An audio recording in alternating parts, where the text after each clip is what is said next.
നമസ്കാരം. പടക്കളത്തിലേക്ക് എല്ലാ പ്രിയപ്പെട്ട പ്രേക്ഷകർക്കും സ്വാഗതം. കഴിഞ്ഞ ദിവസങ്ങളിലേതുപോലെ തന്നെ ആവേശകരമായി നിലമ്പൂർ ഉപതെരഞ്ഞെടുപ്പിൻ്റെ രാഷ്ട്രീയ ചർച്ചകൾ അങ്ങനെ പടക്കളത്തിലൂടെ അതിഗംഭീരമായി മുന്നോട്ട് പോയിക്കൊണ്ടിരിക്കുകയാണ്. മികച്ച പ്രതികരണമാണ് പ്രേക്ഷകരിൽ നിന്ന് സമൂഹ മാധ്യമങ്ങളിലൂടെയും മറ്റും ലഭിച്ചുകൊണ്ടിരിക്കുന്നത്. അപ്പോൾ ഇന്ന് കേരളയിലാണ് നമ്മളുള്ളത്, പടക്കളവുമായിട്ടുള്ളത്. എല്ലാ പ്രേക്ഷകരെയും പടക്കളത്തിലേക്ക് സ്വാഗതം ചെയ്യുകയാണ്. ഇന്ന് ഈ പടക്കളത്തിൽ നമ്മൾക്കൊപ്പം ചേരുന്നവർ ഹാരിസ് ബാബു ചാലിയാർ UDF പ്രതിനിധിയായും doctor V Sivadasan MP LDF പ്രതിനിധിയായും പങ്കുചേരുകയാണ്. കേരളയിലെ പൗരാവലിയെ ഞാൻ സ്നേഹപൂർവ്വം കൈരളി ന്യൂസിൻ്റെ പടക്കളത്തിലേക്ക് സ്വാഗതം ചെയ്യുന്നു. അപ്പോൾ നമുക്ക് ആരംഭിക്കാം. ശ്രീ ശിവദാസൻ MP, നമുക്ക് രാഷ്ട്രീയ വിഷയങ്ങൾ, വികസനം എല്ലാം കടന്നു വരുന്നൊരു ചർച്ചയിൽ എല്ലാം കൂട്ടിക്കുഴയ്ക്കാതെ പലതായി എടുത്തു പോകുന്ന ഒരുപക്ഷെ നന്നാവും. അതിലേറ്റവും തെരഞ്ഞെടുപ്പുകളിലെ ഒരു സവിശേഷമായി ചർച്ച ചെയ്യുന്ന ഒന്നാമത്തെ ഘടകം സ്ഥാനാർത്ഥി എന്നതുമായി ബന്ധപ്പെട്ടുകൂടിയാണ്. സ്ഥാനാർത്ഥി നിർണയത്തിൻ്റെ ഘട്ടത്തിൽ നടക്കുന്ന രാഷ്ട്രീയ ചർച്ചകൾ, അതിൻ്റെ വിവാദങ്ങൾ എല്ലാം സ്വാഭാവികമായും കെട്ടടങ്ങിയിട്ടില്ല. LDFനെ സംബന്ധിച്ച് സ്വരാജിൻ്റെ സ്ഥാനാർത്ഥിത്വം ഏതൊക്കെ നിലകളിലാണ്?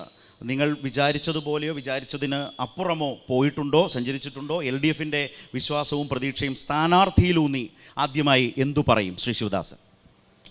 നിലമ്പൂരിലെ ജനത ഹൃദയത്തിൽ ഏറ്റുവാങ്ങിയ സ്ഥാനാർത്ഥിയാണ് സ്വരാജ്. ഈ നാട് ഒറ്റക്കെട്ടായി കക്ഷിരാഷ്ട്രീയത്തിൻ്റെ അതിർവരമ്പുകളില്ലാതെ മനുഷ്യരായ സകലരും, മനുഷ്യരല്ലാത്തവർക്ക് പിന്നെ തിരിച്ചറിയാൻ പറ്റണമെന്നില്ല, മനുഷ്യരായ സകലരും ഏറ്റെടുത്ത നിലമ്പൂരിൻ്റെ പ്രിയപ്പെട്ട സ്ഥാനാർത്ഥിയായി സ്വരാജ് നിൽക്കുകയാണ്. സ്വരാജിൻ്റെ വ്യക്തിത്വം അതിൽ സുപ്രധാനമാണ്.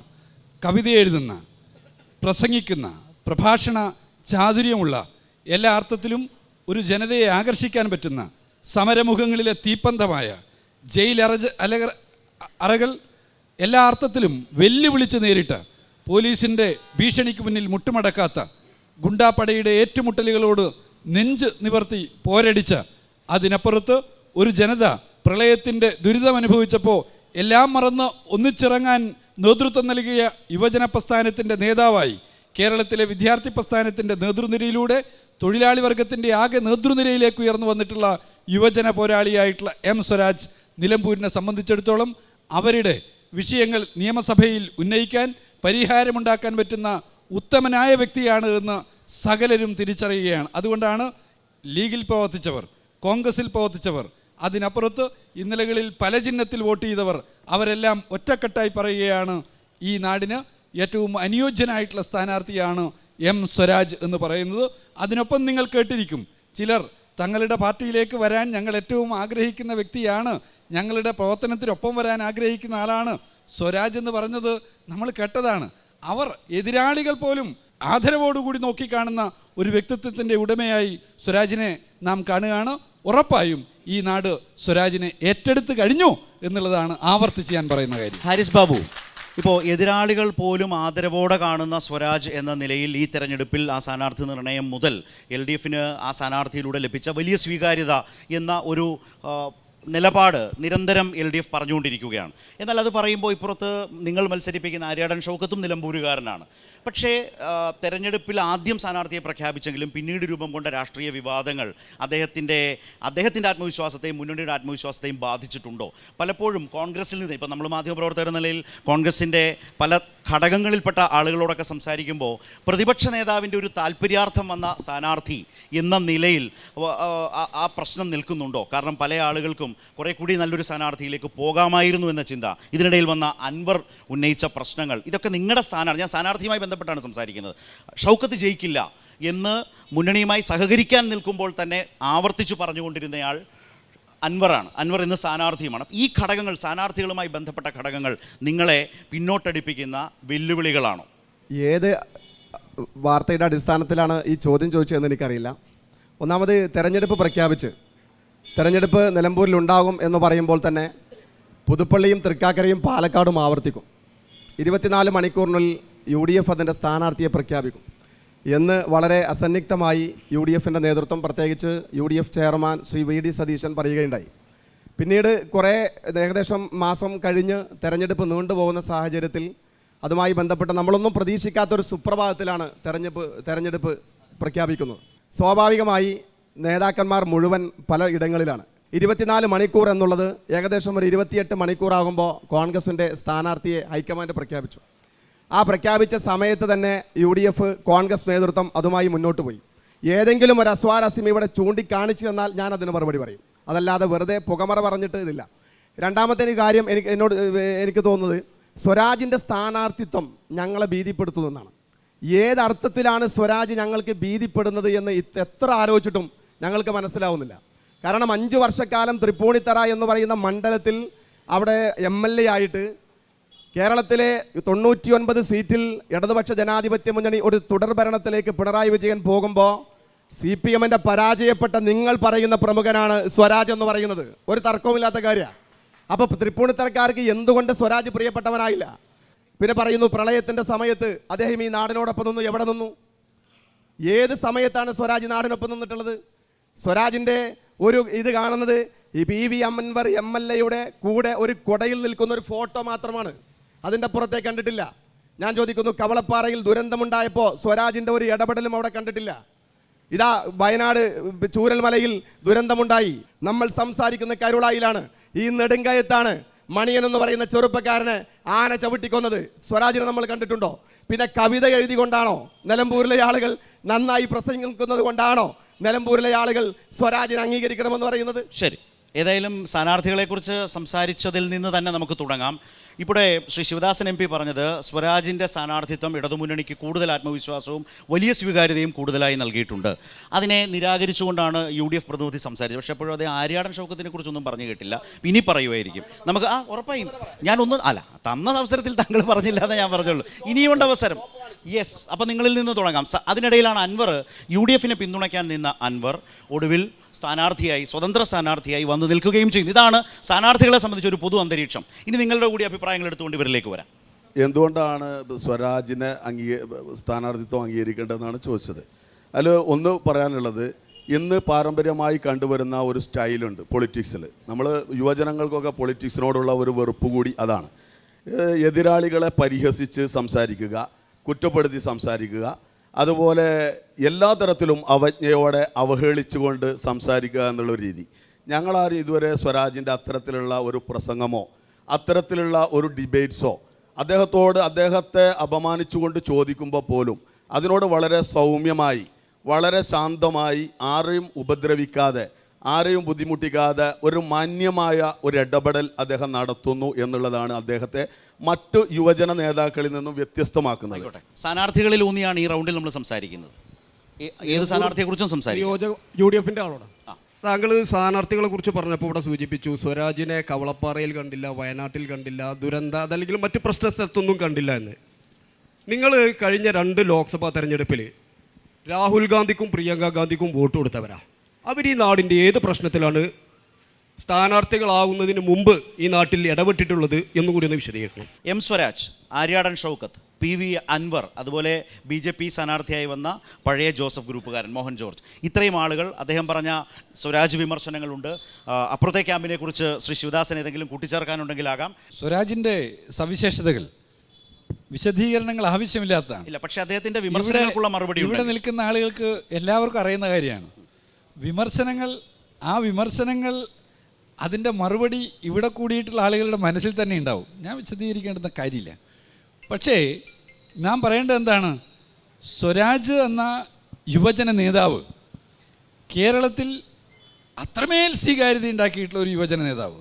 ആ യുവജന നേതാവിൻ്റെ ജനിച്ച നാട്, സംഭാവന ചെയ്തിട്ടുള്ള നാട് നിലമ്പൂരാണ്. ആ നിലമ്പൂരിൽ നിന്ന് കേരളത്തിൻ്റെ ആകെ നേതൃനിരയിലേക്ക് മാറിയിട്ടുള്ള സ്വരാജിനെ നിലമ്പൂരിൽ നിന്ന് നിയമസഭയിലേക്ക് അയക്കാൻ നിലമ്പൂരുകാർക്ക് കിട്ടുന്ന ഒരവസരമാണ്. അതവർ ഏറ്റെടുത്തിരിക്കുന്നു. അതുകൊണ്ട് ഇതര സ്ഥാനാർത്ഥികളെക്കുറിച്ച് പറയേണ്ടുന്ന കാര്യമുണ്ട്, പരാമർശിക്കേണ്ടുന്ന ആവശ്യമുണ്ട് എന്ന് എനിക്ക് തോന്നുന്നേ ഇല്ല. അതിൽ കോൺഗ്രസ് സ്ഥാനാർത്ഥിയായി പ്രഖ്യാപിച്ച ആൾക്കെതിരെ അൻവറിൻ്റെ പ്രഖ്യാപനം വരുന്നു. അൻവർ പ്രഖ്യാപനം നടത്തിയിട്ടുള്ള അതേ സ്ഥാനാർത്ഥി, അൻവർ ആരെയാണോ എതിർത്തിട്ടുള്ളത് അതേ സ്ഥാനാർത്ഥിയെക്കുറിച്ച് മുസ്ലിം ലീഗ് മുമ്പ് പറഞ്ഞിട്ടുള്ള വാക്കുകൾ, അതൊക്കെ സമൂഹ മാധ്യമങ്ങളിലും നമ്മുടെ ഡിസ്കഷനുകളിൽ നിൽക്കുകയാണ്. അതുകൊണ്ട് ആ വിശദാംശത്തിലേക്ക് ഞാൻ പോകുന്നില്ല. സ്വരാജിനെ നാട് സ്വീകരിച്ചിരിക്കുന്നു എന്നുള്ള വർത്തമാനം ഒന്ന് ഓർമ്മപ്പെടുത്തുക മാത്രമാണ് ഇവിടെ ചെയ്യുന്നത്. കോൺഗ്രസ് UDF-ന്റെ ഭാഗമായി നിന്നിട്ടുള്ള ആളെ BJP പാട്ടത്തിനടുത്ത് നിർത്തിയിട്ടുള്ള സ്ഥാനാർത്ഥിയായി വിശേഷിപ്പിക്കപ്പെടുന്ന ഒരാളുണ്ട്. അയാളെക്കുറിച്ച് ഞാൻ പറയേണ്ടുന്ന കാര്യമേ ഇല്ല. അതുകൊണ്ട് ഒരു കാര്യം ഉറപ്പാണ്, സ്വരാജ് സ്വരാജ് സ്വരാജ് സ്വരാജ്. അത് മാത്രമാണ് നിലമ്പൂരിൻ്റെ സ്ഥാനാർത്ഥി, ജനങ്ങളുടെ സ്ഥാനാർത്ഥി. അതിനപ്പുറത്ത് ജനങ്ങൾക്ക് വേറൊരു സ്ഥാനാർത്ഥി ഉണ്ടെന്ന് എനിക്ക് തോന്നുന്നില്ല. ജനങ്ങളും ജനവിരുദ്ധരും തമ്മിലുള്ള മത്സരമാണ്. ജനങ്ങളുടെ സ്ഥാനാർത്ഥി സ്വരാജ്. എതിർഭാഗത്ത് നിൽക്കുന്നവരെ കുറിച്ച് ജനങ്ങൾ കാണുന്നത് അവരെ പരാജയപ്പെടുത്താൻ ഒന്നിച്ചു നിൽക്കുക എന്നുള്ളത് മാത്രം. ഹാരിസ്, ഇതിൽ നിങ്ങളുടെ ക്യാമ്പിനെ കുറിച്ച്, നിങ്ങളുടെ മുന്നണിയെക്കുറിച്ച്, നിങ്ങളുടെ മുന്നണിക്കകത്തുള്ള ഭിന്നതകളെക്കുറിച്ച് വളരെ ചുരുക്കിയോ വളരെ പ്രത്യക്ഷത്തിലോ അല്ലാതെ ഒന്ന് സൂചനയോടെ ശിവദാസൻ പറഞ്ഞു വെച്ചു. ഞാൻ ഒന്ന് രണ്ട് ഉദാഹരണം. ഇപ്പോൾ അരിയാടൻ ഷൗക്കത്ത് 2016 തോറ്റയാളാണ്. നല്ല മാർജിനിലാണെന്ന് തോറ്റത്. പക്ഷേ വി പ്രകാശ് വന്നപ്പോൾ നല്ല മത്സരം കാഴ്ചവെച്ചു. പക്ഷേ ആ സമയത്ത് അരിയാടൻ ഷൗക്കത്ത് അദ്ദേഹത്തോട് പെരുമാറിയതും അവരുടെ അകൽച്ചയും, അല്ലെങ്കിൽ വി പ്രകാശ് അത് വലിയ മാനസിക ബുദ്ധിമുട്ടാണ്. ചില വീഡിയോകൾ തന്നെയുണ്ട്. കൈ തട്ടി മാറ്റി ഷൗക്കത്ത് മുന്നോട്ട് പോകുന്നു. അതുപോലെ തന്നെ ഷൗക്കത്ത്, ഞാൻ ഇന്നലെ ഇതുപോലെ ചർച്ച നടത്തുമ്പോൾ പറഞ്ഞു, പ്രകാശിൻ്റെ വീട്ടിൽ ഇതുവരെ പോകാൻ പോലും അരിയാടൻ ഷൗക്കത്തിന് കഴിഞ്ഞിട്ടില്ല എന്ന വിഷയം ഉയർന്നു വന്ന സാഹചര്യമുണ്ട്. നിരന്തരം ഷൗക്കത്തിനെതിരെ PV അൻവർ ഉന്നയിക്കുന്ന ആരോപണങ്ങൾ, UDF സഹകരിക്കാനിരുന്ന ആളാണ് അദ്ദേഹം. അത് വേണമെന്ന് വലിയ തോതിൽ UDF ഒരുപാട് ആളുകൾ, നേതാക്കൾ ആഗ്രഹിച്ചിരുന്നു, പ്രതിപക്ഷ നേതാവ് ഒഴികെ. അപ്പോൾ ഈ സാഹചര്യങ്ങളൊക്കെ നിങ്ങളുടെ സ്ഥാനാർത്ഥിയുമായി ബന്ധപ്പെട്ട് നിൽക്കുന്നുണ്ട്. അതുകൊണ്ടാണ് ഞാൻ പറഞ്ഞത് ഷൗക്കത്തിനെ കുറിച്ച് നേരത്തെ ഹാരിസ് പരാമർശിച്ചതേ ഇല്ല എന്ന് പറഞ്ഞത്. ഞാൻ പറഞ്ഞത് സ്വരാജിന് വലിയ പ്രാധാന്യം കൊടുക്കുന്നു. ആ പ്രാധാന്യം തൃപ്പൂണിത്തറക്കാർ 5 വർഷം അനുഭവിച്ചിട്ട് അവർക്കത് ബോധ്യപ്പെട്ടില്ല, അവർക്ക് അവരുടെ സേവനം കിട്ടിയില്ല എന്നുള്ളതാണ് ഞാൻ പറഞ്ഞത്. പലരും പറയുന്നു തൃപ്പൂണിത്തറയിൽ പോയി ഒരു ഓട്ടോറിക്ഷ വിളിച്ചു കഴിഞ്ഞാൽ സ്വരാജിൻ്റെ MLA ഓഫീസ് എവിടെയായിരുന്നു എന്നോ സ്വരാജിൻ്റെ വീട് എവിടെയായിരുന്നോ എന്ന് ഓരോ ഓട്ടോറിക്ഷ ഡ്രൈവർക്കും അറിയില്ല. അവിടുത്തെ ആളുകൾ പറയുന്നതാണ്. പിന്നെ UDF പറയുമ്പോൾ വെറും 125 വോട്ടിനാണ് തോറ്റത്. രാജ്യത്തെ ഏറ്റവും വലിയ തെരഞ്ഞെടുപ്പ് കേസാണ്. സുപ്രീം കോടതിയിലടക്കം K ബാബു പോയി അദ്ദേഹത്തിനെതിരായ കേസ് റദ്ദാക്കണമെന്ന് പറഞ്ഞപ്പോൾ സുപ്രീം കോടതി പറഞ്ഞ കേസ് നടക്കട്ടെ എന്നാണ്. മതചിഹ്നങ്ങൾ ദുരുപയോഗിച്ച ഗുരുതര, പണ്ട് PC തോമസിന് സംഭവിച്ചതുപോലെ ഗുരുതരമായ ആക്ഷേപമല്ലേ നേരിടുന്നത്. അപ്പോൾ അങ്ങനെ ഒരു സാഹചര്യം ഉണ്ടെന്നാണ് ഞാൻ പറഞ്ഞത്. ഹാരിസ് പറയട്ടെ. ഹാരിസ് പറഞ്ഞു അതൊക്കെ അങ്ങനെ നടക്കും, നിങ്ങൾ സംസാരിച്ചോളൂ. ഞാൻ പറഞ്ഞു സ്വരാജ് വന്നു. ഞാൻ ചോദിക്കട്ടെ, അങ്ങനെയാണെങ്കിൽ സ്വരാജിനെ പ്രഖ്യാപിക്കാൻ എന്തിന് 5 ദിവസം താമസം എടുത്തു? സ്വരാജ് എന്റെ ഹാരിസ് ഒരു പൊതു ചർച്ചയാകുമ്പോൾ പ്രതികരണങ്ങളൊക്കെ ഉണ്ടാവും. ഞാൻ പറഞ്ഞു 2016 സ്വരാജ് നിലമ്പൂരുകാരനല്ലേ? 2021 സ്വരാജ് നിലമ്പൂരുകാരനല്ലേ? ഇത്രയേറെ പ്രിയപ്പെട്ട നിലമ്പൂരിൻ്റെ പുത്രനെ എന്തുകൊണ്ട് നിലമ്പൂരിൽ മത്സരിപ്പിച്ചില്ല? പിന്നെ നിങ്ങൾ ഷൗക്കത്തിലേക്ക് വന്നു. എവിടെയാ അപസ്വരമുള്ളത്? ഇവിടെ ചാനലുകൾ മുഴുവൻ ചർച്ച ചെയ്ത് 2 പേരുണ്ട് എന്നാണ്. കോൺഗ്രസിൻ്റെ ഏതെങ്കിലും നേതാക്കന്മാർ, സഹപ്രവർത്തകന്മാർ, ഏതെങ്കിലും ആളുകൾ ജോയിക്ക് സീറ്റ് കൊടുക്കണമെന്ന് പറഞ്ഞൊരു സ്റ്റേറ്റ്മെൻറ്റ് കണ്ടിട്ടുണ്ടോ? ഷൗക്കത്തിന് സീറ്റ് കൊടുക്കണമെന്ന് പറഞ്ഞൊരു സ്റ്റേറ്റ്മെൻറ്റ് കണ്ടിട്ടുണ്ടോ? ഷൗക്കത്തിനെ പ്രഖ്യാപിച്ച് 3-ാമത്തെ മിനിറ്റിൽ ഫേസ്ബുക്കിൽ UDF സ്ഥാനാർത്ഥി ആര്യാടൻ ഷൗക്കത്തിന് വിജയാശംസകൾ എന്ന് പോസ്റ്റ് ഇട്ടവൻ്റെ പേര് VS ജോയി എന്നാണ്. എവിടെയാ പ്രശ്നം? നിങ്ങൾ ചാനലിൽ ചർച്ച കൊടുത്തു. തങ്ങൾ കുടുംബം കൺവെൻഷനിൽ നിന്ന് വിട്ടുനിന്നു. ഏത് തങ്ങള്? പാണക്കാട് കൺവെൻഷനിൽ വന്നിരുന്നില്ല. പാണക്കാട് ആരും ഉണ്ടായിരുന്നില്ല. പാണക്കാട് നിങ്ങൾ പറയുന്നത് ആരാ പങ്കെടുക്കണമെന്ന്? പാണക്കാട് സയ്യിദ് സാദിഖ് അലി ശിഹാബ് തങ്ങൾ പരിശുദ്ധമായ ഹജ്ജ് കർമ്മത്തിന് വേണ്ടി മക്കയിലേക്ക് പോയത്. അപ്പൊ ഒരു സഖാവ് ചോദിക്കുക, അടുത്ത മാസം ഹജ്ജിന് പോയാ പോരെ? ഹജ്ജ് നടക്കുന്ന ഇപ്പോഴാണ്. ഇയാള് ആരാണ്? മാധ്യമ വാർത്തകൾ ശരി, എന്തെങ്കിലും ചോദിച്ചത് എന്റെ സുഹൃത്താണ്, എന്റെ സുഹൃത്ത് നാട്ടിലാണ്. അല്ല, അതെന്താണെന്നറിയോ, അവർക്ക് അതേക്കുറിച്ചൊക്കെ നല്ല ധാരണ ഉള്ളത് കൊണ്ടാണ് അങ്ങനെ പറഞ്ഞത്. ഇതിനകത്ത് ഹരിസിലെ പ്രശ്നം എന്ന് വെച്ചാൽ അബ്ബാസ് അലി തങ്ങൾ മലപ്പുറത്ത്, ഞാൻ പറയാം, പിറ്റേ ദിവസം പര്യടനത്തിന്റെ ഉദ്ഘാടനമാണ്. പര്യടനത്തിന്റെ ഉദ്ഘാടനം നിശ്ചയിച്ചതാണ്. തലേ ദിവസമാണ് ബഹുമാനപ്പെട്ട അഖിലേന്ത്യാ കോൺഗ്രസ് കമ്മിറ്റിയുടെ ജനറൽ സെക്രട്ടറി KC വേണുഗോപാൽ ഉദ്ഘാടനം ചെയ്യുന്ന കൺവെൻഷനാണ്. അവിടെ ബഹുമാനപ്പെട്ട അബ്ബാസ് അലി ശിഹാബ് തങ്ങൾ, നമുക്കറിയാം, പ്രോട്ടോകോൾ നോക്കിയിട്ടല്ല തങ്ങൾ കുടുംബത്തിന് UDF ഒരു പ്രാധാന്യം കൊടുക്കാറുണ്ട്. അവർ വേദിയിലിരിക്കുമ്പോ അദ്ദേഹം പിറ്റേ ദിവസത്തെ ഉദ്ഘാടകനാണ് എന്ന് വിചാരിച്ച് കുഞ്ഞാലിക്കുട്ടി സാഹിബ് അവിടെ ഉണ്ട്, MK മുനീർ ഉണ്ട്, P ഉബൈദുള്ളയുണ്ട്, PK ബഷീർ ഉണ്ട്, PV അബ്ദുൽ വഹാബ് ഉണ്ട്, PK ഫിറോസ് ഉണ്ട്, മുസ്ലിം ലീഗിന്റെയും യൂത്ത് ലീഗിന്റെയും MSFന്റെയും മുഴുവൻ ആളുകളുണ്ട്. തങ്ങന്മാരുടെ അനുമതിയില്ലാതെ അവർക്ക് അനിഷ്ടമുണ്ട് എങ്കിൽ ഈ നേതാക്കന്മാർ ആ വേദിയിൽ ഉണ്ടാവോ? എന്നിട്ടും നിങ്ങൾ വാർത്ത കൊടുത്തു. നിങ്ങൾ ഒരു വാർത്ത കൊടുക്കാത്തതിൽ ഞങ്ങൾക്ക് സന്തോഷമുണ്ട്. ബഹുമാനപ്പെട്ട ആര്യാടൻ മുഹമ്മദ് കൺവെൻഷനിൽ പങ്കെടുത്തില്ല എന്ന് നിങ്ങൾ വാർത്ത കൊടുക്കാത്തതുകൊണ്ട് ഞങ്ങൾക്ക് വലിയ സന്തോഷമുണ്ട്. മക്കത്ത് ഹജ്ജിന് പോയി തങ്ങള് ആര്യാടൻ ഷൗക്കത്തും ലീഗിനെതിരെയും പാണക്കാട് തങ്ങൾ കുടുംബത്തിനെതിരെയും തറവാടിനെതിരെയും പറഞ്ഞ കാര്യങ്ങളൊക്കെ ഈ ചർച്ചയിൽ സോഷ്യൽ മീഡിയയിൽ ഞാൻ പറഞ്ഞത് ഇതിനിടയിൽ അതൊക്കെ പോകട്ടെ, നമുക്ക് ഈ ചർച്ചയുടെ ഭാഗമായിട്ട് വരുന്നെങ്കിൽ പറയാം.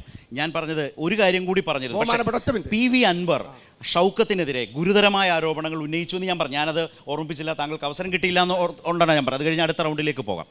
അങ്ങനൊരു പ്രശ്നം കൂടി തെരഞ്ഞെടുപ്പിൽ നിൽക്കുന്നുണ്ട്. PV അൻവർ ആര്യാടൻ ഷൗക്കത്തിനെതിരെ നിരന്തരം പറഞ്ഞുകൊണ്ടിരിക്കുന്ന PV അൻവറും UDF തമ്മിൽ എന്താ ബന്ധവും? അങ്ങനെ അവർക്കേ മറുപടി പറയുമെങ്കിൽ എനിക്കൊന്നും പറയാനില്ല. റൈറ്റ്. പ്രിയങ്ക ഗാന്ധി മത്സരിക്കും. പ്രിയങ്ക ഗാന്ധിയുടെ തെരഞ്ഞെടുപ്പിൽ അദ്ദേഹം ഞങ്ങൾക്ക് ഏതൊക്കെ ആളുകൾ പിന്തുണ പ്രഖ്യാപിക്കുന്നുണ്ട്? ഓരോ സമയത്ത് PV അൻവർ UDF ഉണ്ടോ? ഒരു കാര്യം PV അൻവർ ചുങ്കത്ര ഗ്രാമപഞ്ചായത്ത് തിരിച്ചു പിടിക്കുന്നിടത്ത് അൻവറും നിങ്ങളും ഒരുമിച്ച് കൊണ്ടാണ് ചുങ്കത്ര പഞ്ചായത്ത് തിരിച്ചു പിടിക്കുന്നത്. അന്ന് നിങ്ങൾ ബന്ധമുണ്ട്, ഇപ്പൊ നിങ്ങൾ പറയുന്ന ബന്ധമല്ല.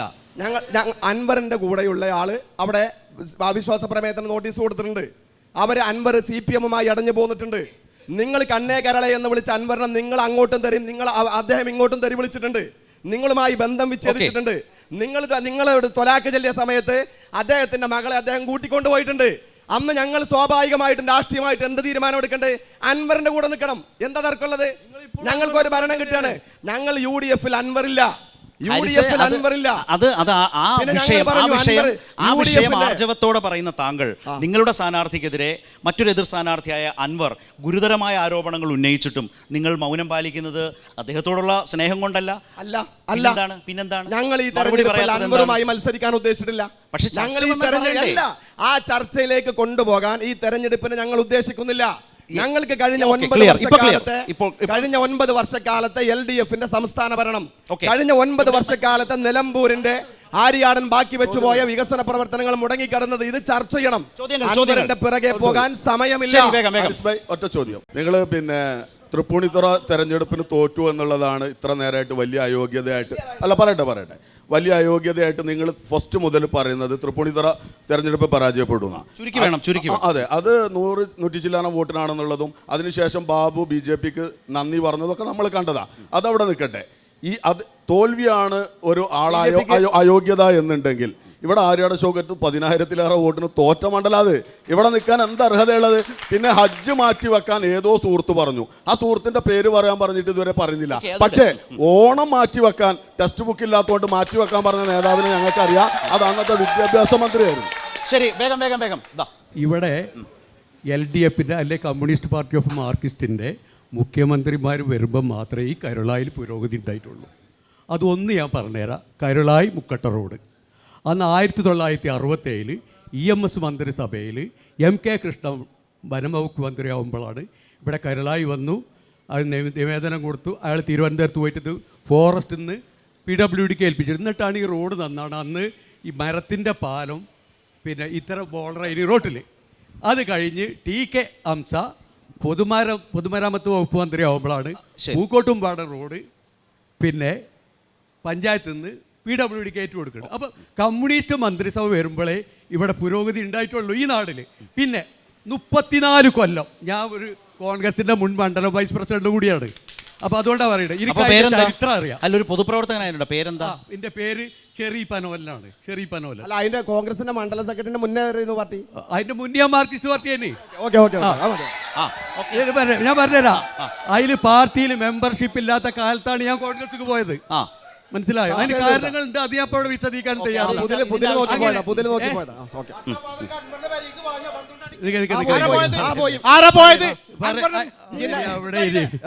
പിന്നെ ഒന്നുകൂടെ 34 വർഷം ഈ നിയോജക മണ്ഡലത്തിലെ പ്രതിനിധീകരിച്ച ആളാണ് മരണപ്പെട്ട ശ്രീമാൻ ആര്യാട മുഹമ്മദ്. എന്ത് ചെയ്തു കരുളായിക്ക് വേണ്ടി? ഈ റോഡ് പൊളിഞ്ഞ് കിടക്കായിരുന്നു. എന്താ ചെയ്തു ഒന്ന് പറയോ? ശരി, അതുകൂടി എഴുതിട്ട് നിങ്ങളിലേക്ക് വരാം. ശിവദാസൻ നമുക്ക് പറയാനുള്ളത്, ഇപ്പോൾ 2-3 ദിവസം മുന്നേ കോൺഗ്രസിൻ്റെ ഒരു പരിപാടി നിലമ്പൂർ വെച്ചിനി. അപ്പോൾ അവിടുത്തെ മെയിൻ നേതാവാണ് പറഞ്ഞ കോൺഗ്രസിൻ്റെ ഈ പെൻഷൻ പൈസ ഒരു കൈക്കൂലായിട്ടാണ് തരുന്നതെന്നുള്ളത് ഇവിടെ കോൺഗ്രസിൻ്റെ ആൾക്കാർ പറഞ്ഞിട്ട് നേതാവ് നേരെ ഡൽഹിക്ക് പറഞ്ഞേക്കാം. ഈ ഡൽഹി പോയി കഴിഞ്ഞിട്ട് പറഞ്ഞ എന്താണ് ചാനലുകാർ വളച്ചെയ്ത് എങ്ങനെയാ വളച്ചെയ്തണ് അത് പറഞ്ഞു തരും, ഞങ്ങൾക്ക് അറിയാനാണ്. ഇത് എത്രയും ആൾക്കാർ പെൻഷൻ വേണം. 600 രൂപ നിങ്ങൾ കൊടുക്കാണ്ടായിട്ട് 11 മാസങ്ങൾ കൊടുത്തിട്ടില്ലേനി. ഈ സർക്കാർ വന്നിട്ടാണ് ഇത് കൊടുത്ത് വിട്ടത്. കുട്ടിയൊക്കെ പഠിക്കാൻ മര്യാദയ്ക്ക് ബുക്കും ഇതൊക്കെ ഇപ്പോൾ ഈ സർക്കാർ വന്നിട്ടുണ്ട്. നിങ്ങളെ ഭരണത്തിൽ എവിടെയാണ്? ഓണം കുറച്ച് മുന്നേ വന്ന്, ഓണം സാധാരണ വരുന്നവർക്ക് വരില്ലേ? നിങ്ങളെന്തിനാ ബേജാറാണ് കോൺഗ്രസ്? UDF-ൻ്റെ പ്രതിനിധിയോടാണ് ചോദ്യം. സാധാരണക്കാരായ നമ്മുടെ സംസ്ഥാനത്തെ സാധാരണക്കാരായ ജനവിഭാഗങ്ങൾ ഏറ്റവും കൂടുതൽ പണത്തിന് ആവശ്യമുള്ള ഒരു സമയമാണ്. അത് സ്കൂൾ തുറക്കുന്ന സമയം, അതോടൊപ്പം തന്നെ ബലിപെരുന്നാൾ വരികയാണ്. അതിൻ്റെ സമയത്ത് നമുക്കറിയാം നമ്മുടെ സർക്കാർ ക്ഷേമ പെൻഷൻ ഈ 62 ലക്ഷത്തോളം വരുന്ന കേരളത്തിലെ മുഴുവൻ ഈ ക്ഷേമ പെൻഷൻ വന്ന ആളുകൾക്കും 2 മാസത്തെ പെൻഷൻ കൊടുക്കാൻ വേണ്ടിയിട്ട് തീരുമാനിച്ചു. ആ പെൻഷനെയാണ് നിങ്ങളെ KC വേണുഗോപാൽ ഒരു കൈക്കൂലി പണമാണ് എന്നുള്ള രീതിയിൽ അധിക്ഷേപിച്ചത്. അതിനോട് നിങ്ങൾ യോജിക്കുന്നുണ്ടോ ആ പ്രസ്താവനയോട്? ശരി. വികസനം അതുപോലെ തന്നെ വളരെ പ്രധാനപ്പെട്ട ഒരു ചോദ്യം നേരത്തെ വന്നു. അതിലൊന്നെന്ന് പറയുന്നത്, ഞാൻ ഈ കണക്കുകൾ നോക്കിയപ്പോൾ 40,300-ൽ പരം ഗുണഭോക്താക്കളാണ് ക്ഷേമനിധി പെൻഷന് ഈ നിയോജക മണ്ഡലത്തിലുള്ളത്.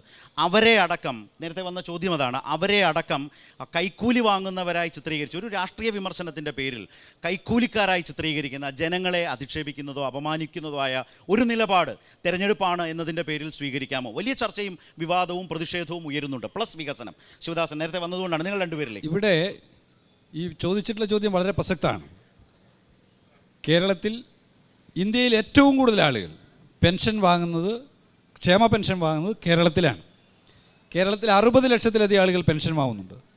തൊട്ടടുത്ത് നിൽക്കുന്ന കർണാടകത്തിൽ കേരളത്തിൻ്റെ ഇരട്ടി ജനസംഖ്യയുണ്ട്, പക്ഷേ കേരളത്തിൻ്റെ പകുതി പോലും പെൻഷൻ വാങ്ങുന്നവരില്ല. KC വേണുഗോപാൽ ഈ നിലമ്പൂർ മണ്ഡലത്തിൽ നിന്നാണ് ഏറ്റവും ശരിയല്ലാത്ത, ഒരിക്കലും ഒരു നേതാവ് പറയാൻ പാടില്ലാത്ത പ്രസംഗം നടത്തിയത്. ആ പ്രസംഗത്തിൽ പറഞ്ഞത് ക്ഷേമ പെൻഷൻ വാങ്ങുന്നത് കൈക്കൂലിക്ക് തുല്യമാണ്, ക്ഷേമ പെൻഷൻ കൊടുക്കുന്നത് കൈക്കൂലി പോലെയാണ്. എത്രമേൽ ശരിയല്ലാത്ത പ്രസ്താവനയാണ് നടത്തിയത്. അതിനെ കോൺഗ്രസ് ഇതുവരെ തള്ളിപ്പറയാൻ തയ്യാറായിട്ടില്ല. എൻ്റെ ചോദ്യം എന്താണ്, കോൺഗ്രസ് ഭരിക്കുന്ന കർണാടകത്തിൽ എത്രയാണ് അവിടെ കർഷക തൊഴിലാളിക്ക് പെൻഷൻ കൊടുക്കുന്നത്? അവിടെ വിധവാ പെൻഷൻ എത്രയാണ്? 600 രൂപയാണ് അവിടെ ഓൾഡ് ഏജ് പെൻഷൻ കൊടുക്കുന്നത്. അവിടെ 800 രൂപയാണ് വിധവാ പെൻഷൻ കൊടുക്കുന്നത്. കേരളത്തിൽ 1600 രൂപ കേരളത്തിലെ ക്ഷേമ പെൻഷൻ ആനുകൂല്യമായിട്ട് നമ്മൾ കൊടുക്കുകയാണ്. ഈ കേരളത്തിൽ നമ്മുടെ ഡിഫറൻ്റ്ലി ഏബിൾഡ് ആയിട്ടുള്ള ആളുകൾക്ക് പെൻഷൻ കൊടുക്കുന്നത് എത്രയാണെന്നും കർണാടകത്ത് കൊടുക്കുന്നത് എത്രയാണെന്നും കോൺഗ്രസിൻ്റെ പ്രതിനിധികളൊന്ന് ആലോചിച്ച് നോക്കുക. ഇനി കൂടാതെ ഒന്നുകൂടി ചിന്തിക്കുക, മഹാരാഷ്ട്ര ഇന്ത്യയിലെ ഏറ്റവും വലിയ സമ്പന്നതയുള്ള സ്ഥലമാണ്. കോൺഗ്രസ് ഭരിച്ച BJP ഭരിക്കുന്ന സ്റ്റേറ്റാണ്. ഹിമാചൽ പ്രദേശ് കോൺഗ്രസിൻ്റെ ഏറെക്കാലത്തെ കോട്ടയാണ്. UP കോൺഗ്രസിൻ്റെ ഏറെക്കാലത്തെ കോട്ടയാണ്. ആ UPയിൽ എത്രയാണ് പെൻഷൻ കൊടുക്കുന്നത്? അതുമാത്രമല്ല, ഈ കേരളത്തിൽ ഏറ്റവും കൂടുതൽ ആളുകൾ പെൻഷൻ വാങ്ങുന്നത് കേരളത്തിൻ്റെ ആരോഗ്യ നയത്തിൻ്റെ കൂടി ഒരു മേന്മയാണ്. ആ ആരോഗ്യ നയം എന്താണ്? അത് വിദ്യാഭ്യാസ നയത്തിൻ്റെ തുടർച്ചയാണ്. ഇന്ത്യയിൽ ഏറ്റവും കൂടുതൽ ആയുർദൈർഘ്യമുള്ളത് കേരളത്തിലാണ്. കേരളത്തിൽ ജനിച്ചു എന്നുള്ളത് കൊണ്ട് മാത്രം 10 കൊല്ലം അധികം ജീവിക്കാൻ ഭാഗ്യം ലഭിച്ചിട്ടുള്ളവരാണ് ഇവിടെ കൂടിയിട്ടുള്ള എല്ലാ ആളുകളും. നമ്മളെ എതിർക്കുന്ന, ഇടതുപക്ഷത്തെ എതിർക്കുന്ന, ആ വികസന നയത്തെ എതിർക്കുന്ന, എൻ്റെ വലതുഭാഗത്ത് നിൽക്കുന്ന ആൾ ഉൾപ്പെടെ 10 കൊല്ലത്തിലധികം ജീവിക്കാൻ ഭാഗ്യം ലഭിക്കുന്നത് കേരളത്തിൽ ജനിച്ചുകൊണ്ടാണ്. ആ കേരളത്തിൻ്റെ വിദ്യാഭ്യാസ നയത്തിൻ്റെ അടിസ്ഥാനം എന്താണ്? അത് EMS സർക്കാരിൻ്റെ തുടർച്ച, കമ്മ്യൂണിസ്റ്റുകാർ നടപ്പിലാക്കിയിട്ടുള്ള പരിഷ്കാരങ്ങൾ. കോൺഗ്രസ് ആ പരിഷ്കാരത്തിനെതിരായിരുന്നു. വിദ്യാഭ്യാസ ബില്ല് കൊണ്ടുവന്നപ്പോൾ കോൺഗ്രസിൻ്റെ നേതൃത്വം വിളിച്ച മുദ്രാവാക്യം എന്താ? മുണ്ടശ്ശേരി മാഷക്കെതിരെ മുദ്രാവാക്യം വിളിച്ചു. തണ്ടാ മുണ്ടാ മുണ്ടശ്ശേരി, നിന്റെ തലയിൽ എന്താ തണ്ടോ മുണ്ടോ ചകിരിച്ചോറോ? മുദ്രാവാക്യമാണ്. ആ മുദ്രാവാക്യമാണ്. അതിൻ്റെ തുടർച്ചയിൽ നാം കാണുന്ന എന്താണ്? കേരളത്തിൽ എല്ലാവർക്കും ഇന്ത്യയിൽ ആദ്യമായി സൗജന്യവും സാർവത്രികവുമായിട്ടുള്ള വിദ്യാഭ്യാസം നൽകിയിട്ടുള്ള സ്റ്റേറ്റ്. അതിൻ്റെ തുടർച്ചയിൽ കിഫ്ബിയിൽ പിണറായി വിജയൻ ഈ നിലമ്പൂർ മണ്ഡലത്തിൽ ഉൾപ്പെടെ ഏതേതെല്ലാം വിദ്യാഭ്യാസ സ്ഥാപനങ്ങളിലാണോ കിഫ്ബി ഫണ്ടിൽ കെട്ടിടം വന്നിട്ടുള്ളതെന്ന് ആലോചിച്ച് നോക്കൂ. കിഫ്ബിയിൽ വിദ്യാഭ്യാസ മേഖലയ്ക്ക് കെട്ടിടം വന്നു, കിഫ്ബിയിൽ ആരോഗ്യ മേഖലയ്ക്ക് കെട്ടിടം വന്നു. അതിൻ്റെ എല്ലാം തുടർച്ച എന്താണ്? ഇനിയും കേരളത്തിൽ 10 വർഷം കൊണ്ട് നമ്മുടെ ആയുർദൈർഘ്യം 1 വർഷം കൂടി കൂടും എന്നുള്ളതാണ് ഇടതുപക്ഷം. കൺക്ലൂഡ് ചെയ്താൽ താങ്കളുടെ കൂടി സുഹൃത്തായ പാർലമെന്റ് അംഗമായിട്ടുള്ള KC വേണുഗോപാൽ എംപിയോട് വി ശിവദാസൻ MP ആവശ്യപ്പെടുന്നത് എന്താണ്? ഈ പരാമർശം പിൻവലിക്കണം എന്ന പൊളിറ്റിക്കൽ ഡിമാൻഡ് ശിവദാസനുണ്ടോ, അല്ലെങ്കിൽ ഇടതുപക്ഷത്തിനുണ്ടോ? അത് കഴിഞ്ഞ് ഇന്നലെ തന്നെ ഞാൻ പറഞ്ഞു കഴിഞ്ഞു. ഇത് പിൻവലിക്കുക മാത്രമല്ല, ഇത് കേരളത്തെ ആകെ അപമാനിക്കുന്ന സ്റ്റേറ്റ്മെൻറ്റാണ്. ക്ഷേമ പെൻഷൻ വാങ്ങുന്നത് മാർക്സിസ്റ്റുകാർ മാത്രമല്ല, ക്ഷേമ പെൻഷൻ വാങ്ങുന്നത് എല്ലാ മനുഷ്യരുമാണ്. കോൺഗ്രസ് ഉണ്ട്, ലീഗ് ഉണ്ട്, BJP ഉണ്ട്, സകല മനുഷ്യരുണ്ട്. പിന്നെ കേരളത്തിൻ്റെ ഒരു പ്രാക്ടീസ് ഉണ്ട്. എന്താണ് അത്? എത്രയും പെട്ടെന്ന് ഉത്സവങ്ങൾക്കും അതുപോലെ വർഷാരംഭത്തിനും വിദ്യാഭ്യാസ വർഷാരംഭത്തിനും മുമ്പേ പല നിലയിലും സഹായിക്കാൻ പറ്റുന്ന ഘടകങ്ങൾ കണ്ടുവച്ച് സഹായിക്കുക എന്നുള്ളതാണ്. പെരുന്നാൾ വരാൻ പോകുന്നു, വിദ്യാഭ്യാസ വർഷം ആരംഭിക്കാൻ പോകുന്നു. ഇതെല്ലാം മുന്നിൽ കണ്ടുകൊണ്ട് തന്നെ എത്രയും പെട്ടെന്ന് ക്ഷേമ പെൻഷനുകൾ നൽകണമെന്ന് പറയുന്നതിന് പകരം ക്ഷേമ പെൻഷൻ മുടക്കണമെന്ന് പറയുന്നത് തെറ്റാണ്. ഒറ്റ കാര്യം കൂട്ടിച്ചേർക്കുന്നുള്ളൂ, മുടക്കാൻ എത്ര ശ്രമിച്ചാലും മുടക്കാൻ പറ്റൂല. 2021 അന്നത്തെ പ്രതിപക്ഷ നേതാവ് ഹൈക്കോടതിയിൽ പോയി തെരഞ്ഞെടുപ്പ് വരുന്നു, അതുകൊണ്ട് നിങ്ങൾ അരി കൊടുക്കരുത് എന്നതടക്കം കോടതിയോട് പോയി പറഞ്ഞു നോക്കി. കോടതി അത് നിരാകരിച്ച് തിരിച്ചുവിട്ടു. ഏതാണ്ട് അതേ രീതിയിലാണ് 2025 ഇപ്പോൾ പ്രതിപക്ഷം പെരുമാറുന്നത്. സ്കൂൾ തുറക്കുന്നു, പെരുന്നാളിൻ്റെ കാലം. ഈ കാലത്ത് നേരത്തെ ഇവിടുന്ന് സുഹൃത്തുക്കൾ പറഞ്ഞത് കേട്ടില്ലേ, യഥാർത്ഥത്തിൽ ഉത്തരവാദിത്തമുള്ള ഒരു സ്റ്റേറ്റ്മെൻറ്റാണോ KC വേണുഗോപാൽ നടത്തിയത്? അതൊരു വലിയ പ്രശ്നം തന്നെയല്ലേ? പണം കിട്ടുന്നവൻ കൈക്കൂലിക്കാരനാണ്, കൈക്കൂലി പണം വാങ്ങുന്നവനാണെന്നാണ് ഒരു ക്ഷേമ പെൻഷനെ കുറിച്ച് പറയേണ്ടത്. അങ്ങനെ കൃത്യമായിട്ടാണോ പറഞ്ഞത്? ഞാൻ സത്യം ആലോചിച്ചാൽ മതി, ഞാനതിൽ ഇടപെടുന്നില്ല. അങ്ങനെ തന്നെയാണോ പറഞ്ഞത് KCയുടെ വാക്കുകൾ? അല്ലെങ്കിൽ പിന്നെയും വിശദീകരിക്കേണ്ടി വരില്ല. ആണോ അല്ലയോ? ഞാൻ കേട്ടിട്ടില്ല. ഞാൻ സത്യം പറഞ്ഞാൽ ഞാൻ ആ വിഷ്വൽ കേട്ടിട്ടില്ല.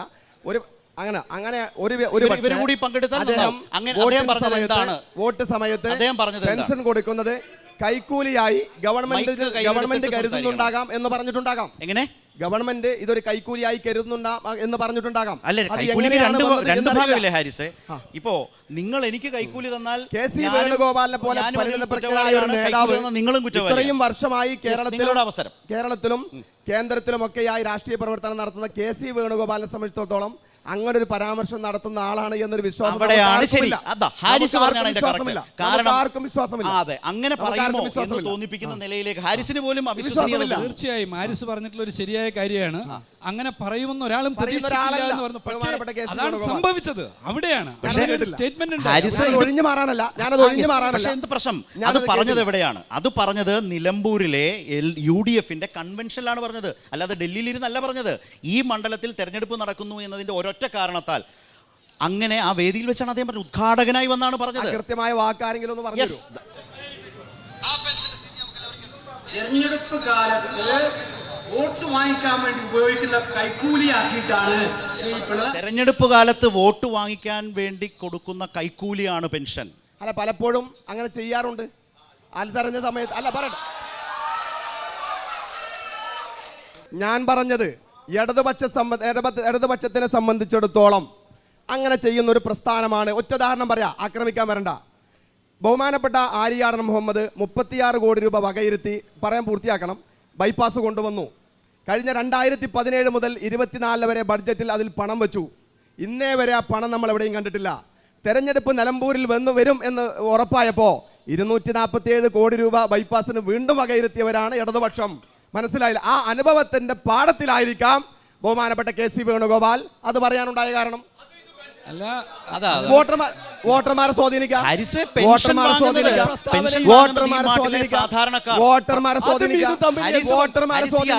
ലക്ഷം മനുഷ്യർ എന്ന് പറഞ്ഞാൽ 60 വയസ്സ് കഴിഞ്ഞ സാധാരണക്കാർ, പാവപ്പെട്ടവർ മരുന്ന് വാങ്ങാൻ. ഒരു കാര്യം കൂട്ടിച്ചേർക്കുന്നത് എന്ന് വെച്ചാൽ UDF കേരളത്തിൽ ഭരിച്ച കാലത്ത് ഒരിക്കൽ പോലും കൃത്യമായ നിലയിൽ ക്ഷേമ പെൻഷൻ കൊടുത്തിട്ടില്ല എന്ന് മാത്രമല്ല, ഉമ്മൻചാണ്ടിയുടെ സർക്കാർ കേരളത്തിൽ ഭരണത്തിൽ നിന്ന് ഇറങ്ങിപ്പോകുന്ന വേളയിൽ നിരവധി മാസത്തെ പെൻഷൻ കുടിശ്ശികയാക്കി പോയിട്ടുള്ളത്. 18 മാസകാലത്തെ പെൻഷൻ നൽകാതെയാണ് പോയിട്ടുള്ളത്. 18 മാസം.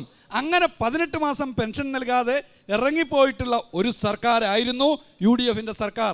എന്നാൽ അതിൽ നിന്ന് വ്യത്യസ്തമായി എല്ലാ മാസവും പെൻഷൻ കൊടുക്കണമെന്ന് ചിന്തിക്കുന്ന ഒരു സർക്കാർ ഇന്ന് കേരളത്തിലുണ്ട്. ഏതെങ്കിലും മാസങ്ങളിൽ മുടങ്ങിപ്പോയിട്ടുണ്ടെങ്കിൽ മുടങ്ങിപ്പോകാൻ പാടില്ല എന്ന ദൃഢനിശ്ചയത്തോടു കൂടി പ്രവർത്തിക്കുന്ന സർക്കാർ. ആ സർക്കാരിൻ്റെ തുടർച്ചയുണ്ടാവണമെന്ന്, ആ സർക്കാരിനെ ഒപ്പം നിൽക്കുന്ന ഒരാൾ ഈ നിയമസഭയിൽ ഉണ്ടാവണം നിലമ്പൂരിൽ നിന്ന് പ്രഖ്യാപിക്കുകയാണ് ഈ നാട്ടിലെ ജനങ്ങൾ. 18 മാസത്തെ പെൻഷൻ കൊടുക്കാനുണ്ട് എന്നാണ് ഇവിടുന്ന് പറഞ്ഞാൽ കുഴപ്പമില്ല, നമുക്ക് അംഗീകരിക്കാം. ബഹുമാനപ്പെട്ട MP സൂചിപ്പിച്ചത് അങ്ങനെ തെളിയിച്ചാൽ, ഞാനിതാ ഉത്തരവാദിത്തത്തോടു കൂടി പറയുന്നു, അങ്ങനെ തെളിയിച്ചാൽ ഹാരിസ് ബാബു നാളെ സ്വരാജിന് പിന്തുണ പ്രഖ്യാപിക്കും. എനിക്ക് വ്യക്തമാണ്. അത്രയും വേണോ ഹാരിസ് ബാബു? അത്രയും വേണോ ഹാരിസ് ബാബു? അത് ഇത്തിരി കുഴപ്പമാണ്. കാരണം അത് വലിയ ചർച്ചയായ ഡോക്യുമെന്റാണ്, ചർച്ചയായ വിഷയമാണ്. വ്യക്തമായിട്ട് അതല്ല, നിയമസഭയിൽ അൻവർ പറഞ്ഞ് 2 കൊല്ലത്തെ പെൻഷൻ കൊടുക്കാണ്ടെന്ന് പറഞ്ഞപ്പോൾ കോൺഗ്രസിന്റെ നേതാവ് നീച്ചെന്ന് പറഞ്ഞു 1 കൊല്ലത്തെ പെൻഷനെ കൊടുക്കാനുള്ളൂ. അന്ന് നിയമസഭ പറഞ്ഞാണ്. ഞങ്ങളെന്താ പൊട്ടന്മാരാണോ? പ്രിയപ്പെട്ട ഹാരിസ്, ഞാൻ എൻ്റെ പ്രിയപ്പെട്ട ഹാരിസിനോട്, ബഹുമാന്യനായ കോൺഗ്രസിന്റെ പ്രതിനിധിയോട് ഞാൻ ചോദിക്കുകയാണ്, 18 മാസത്തെ കൊടുക്കാനുണ്ടെങ്കിൽ അദ്ദേഹം സ്വരാജിന് പിന്തുണ പ്രഖ്യാപിക്കാമെന്ന് പറഞ്ഞു. അദ്ദേഹത്തിന് പിന്തുണയൊന്നും പ്രഖ്യാപിക്കണമെന്ന് ഞാൻ പറയുന്നില്ല, ഒന്നും പറയുന്നില്ല. പക്ഷേ അതൊന്ന് വസ്തുത, എത്ര മാസത്തെ കൊടുക്കാനുണ്ടായിരുന്നു എന്നുള്ള വസ്തുത ഇവിടെ ആരുടെയെങ്കിലും കയ്യിൽ, ഞാൻ എൻ്റെ മൊബൈലിൽ ഇപ്പോൾ അത് എടുത്തിട്ടില്ല, പക്ഷേ അങ്ങ് തെരഞ്ഞോളൂ. നിയമസഭയിൽ ഇവിടുത്തെ സ്ഥാനാർത്ഥി സ്വരാജ് അന്നത്തെ ധനകാര്യമന്ത്രിയോട് ചോദ്യം ചോദിച്ച് ആ ചോദ്യത്തിന് ഉത്തരമായിട്ടാണ് അന്ന് അദ്ദേഹം 6 മാസത്തെ പെൻഷൻ കൊടുക്കാനുണ്ട് എന്ന് പറഞ്ഞത്. മാത്രമല്ല, പറയട്ടെ. എന്നിട്ട് ആ പണം നമ്മളന്ന് വകമാറ്റി വെച്ചു, പോസ്റ്റ് ഓഫീസ് വഴി കൊടുക്കാൻ തീരുമാനിച്ചു. അന്നത് കൊടുക്കാൻ ഉദ്യോഗസ്ഥന്മാരെ കൊണ്ട് സമ്മതിപ്പിച്ചില്ല. ഇടതുപക്ഷം വന്ന ഉടനെ ആ പണം കൊടുത്തു. ഞാൻ ചോദിക്കട്ടെ, വന്ന ഉടനെ കൊടുക്കാൻ പണം ഇടതുപക്ഷത്തിന് എവിടുന്ന? UDF വകയിരുത്തിയ പണം എടുത്തിട്ടാണ് ഇടതുപക്ഷം കൊടുത്തത്. അല്ല, എങ്കിൽ കുടിശ്ശിക ഇടാതെ കൊടുത്താൽ പോരെ? എങ്കിൽ കുടിശ്ശിക എന്തിനിടണം? അങ്ങനെ പണമുണ്ടെങ്കിൽ, അങ്ങനെ അതിന് പ്രയോറിറ്റി ഉമ്മൻചാണ്ടി സർക്കാരിനുണ്ടെങ്കിൽ കുടിശ്ശിക ഇടാതെ കൊടുക്കാൻ പറ്റും. ഞാൻ എന്നെ ഒന്ന് പറയാൻ സമ്മതിക്കുമെങ്കിൽ, അതായത് 18 മാസത്തെ കുടിശ്ശിക എന്ന് പറയുന്നത് UDF ഭരണകാലത്തേതാണ്. അത് കഴിഞ്ഞ് 2016 മെയ് മാസത്തിൽ പുതിയ സർക്കാർ വന്നു കഴിഞ്ഞപ്പോൾ ആ സർക്കാരിൻ്റെ ആദ്യത്തെ മന്ത്രിസഭാ യോഗത്തിലെ തീരുമാനങ്ങളിലൊന്ന് ഈ കുടിശ്ശിക കൊടുക്കാനായിരുന്നു.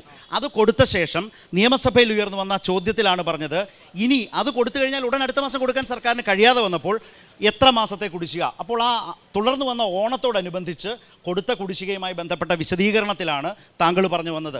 UDF ഭരണകാലത്ത് 18 മാസത്തെ കുടിശ്ശിക തന്നെയാണ്. ഞാനത് തെളിയിക്കും. ആ ഡോക്യുമെന്റ് പബ്ലിക് ഡൊമൈൻ. യെസ്, എടുത്തോളൂ. Yes, okay. അപ്പോൾ ഏതായാലും അതൊക്കെ ഡോക്യുമെന്റഡ് ആണ്. അതുകൊണ്ടാണ് അത്രയും വലിയൊരു വെല്ലുവിളി വേണമെന്ന് എല്ലാവരും ചോദിച്ചത്. അതിന്റെ വസ്തുത ഇതൊക്കെയാണ്. ആളുകൾ ഇഷ്ടമുള്ള പോലെ എടുക്കട്ടെ. നിലമ്പൂരുമായി ബന്ധപ്പെട്ട 4 ചോദ്യങ്ങൾ ചോദിക്കാനുള്ളത്. ഒന്ന്, റീബിൽഡ് ബിൽഡിംഗ് കവളപ്പാറ 54 പേര് മരിച്ചു 2019. അതിലെല്ലാവർക്കും സർക്കാർ നഷ്ടപരിഹാരം കൊടുത്തോ? 1. 2, നിലമ്പൂർ സർക്കാർ കോളേജുമായിട്ടുള്ളത്.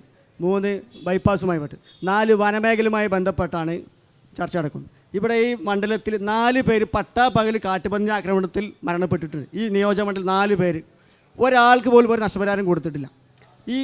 ഈ മലയോര മേഖല, ഈ തൊട്ടപ്പുറത്ത് 100 മീറ്റർ വനം വകുപ്പ് മാറ്റാൻ പറ്റാതെ ആ വലിയൊരു പ്രൊജക്റ്റ് മുടങ്ങിയിരിക്കുകയാണ്. പക്ഷേ ഫോറസ്റ്റ് ഓഫീസിൻ്റെ അവിടെ കോട്ടേഴ്സ് കയറ്റാൻ വനം മുറിക്കുന്ന യാതൊരു ഇതില്ല. അതുപോലെ തുരങ്കപ്പാത നിലമ്പൂരിനെ അവഗണിച്ചുകൊണ്ട് മുണ്ടക്കയിൽ മേപ്പാടിയിൽ നിന്ന് മുണ്ടേരിയിലോട്ട് ഒരു 8 കിലോമീറ്റർ പുതിയ പാത ഉണ്ടാക്കിയാൽ മതി. 600 കോടിക്ക് മതി. 6000 കോടിൻ്റെ പ്രൊജക്റ്റ് വേണ്ട ആവശ്യമില്ല. പക്ഷേ അതും മലയോര ഹൈവേ നിലമ്പൂരിനെ അവഗണിച്ചിരിക്കാൻ. അതിന് മറുപടി പറയണം.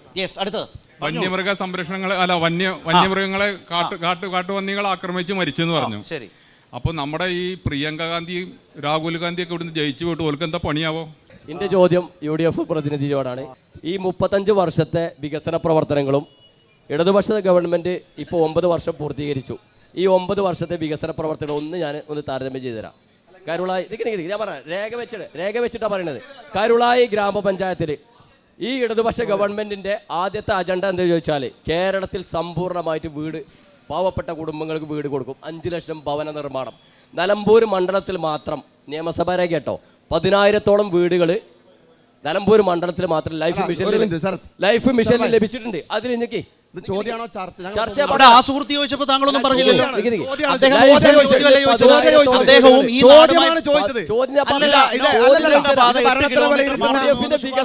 വികസനവുമായി ബന്ധപ്പെട്ട് ചോദ്യം എങ്ങനെയാണ്? വികസന പ്രതിനിധി ഞങ്ങൾ പറഞ്ഞുതരാം.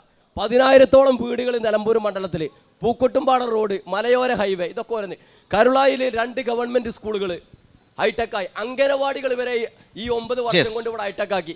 എന്ത് ചെയ്തു 35 വർഷം കൊണ്ട് ആരാണ് നിലമ്പൂരിൽ? ശരി, വികസനവുമായി ബന്ധപ്പെട്ട ചോദ്യങ്ങൾ വന്നു. ഇവിടുന്ന് അങ്ങോട്ട് തുടങ്ങാം. ശ്രീ ശിവദാസൻ, അവിടെ നിന്ന് വന്ന ആദ്യത്തെ ചോദ്യങ്ങളുണ്ട്. വന്യജീവി പ്രശ്നങ്ങളുണ്ട്, വികസനവുമായി ബന്ധപ്പെട്ട പ്രശ്നങ്ങളുണ്ട്. ഏതായാലും ആദ്യത്തെ ആ പെൻഷൻ്റെ കാര്യത്തിൽ ഏതായാലും അതിൻ്റെ ആൻസർ നമ്മളൊന്ന് എടുത്ത് ആരെങ്കിലും അയച്ചു കൊടുക്കണം അദ്ദേഹത്തിന്. എടുത്തു കഴിഞ്ഞാൽ അദ്ദേഹത്തോട് പ്രകടനത്തിന് വരാനൊന്നും നിർബന്ധിക്കേണ്ട, പക്ഷെ ഒന്ന് അയച്ചു കൊടുക്കുന്നത് നല്ലതായിരിക്കും എന്ന് പറയുകയാണ്. എന്തായാലും നമുക്ക് സൈറ്റിലൊക്കെ അവൈലബിൾ 2 വികസനത്തിൻ്റെ ഉദാത്ത മാതൃകയാണ് നിലമ്പൂരിൽ ഉൾപ്പെടെ നമുക്ക് കാണാൻ പറ്റുക.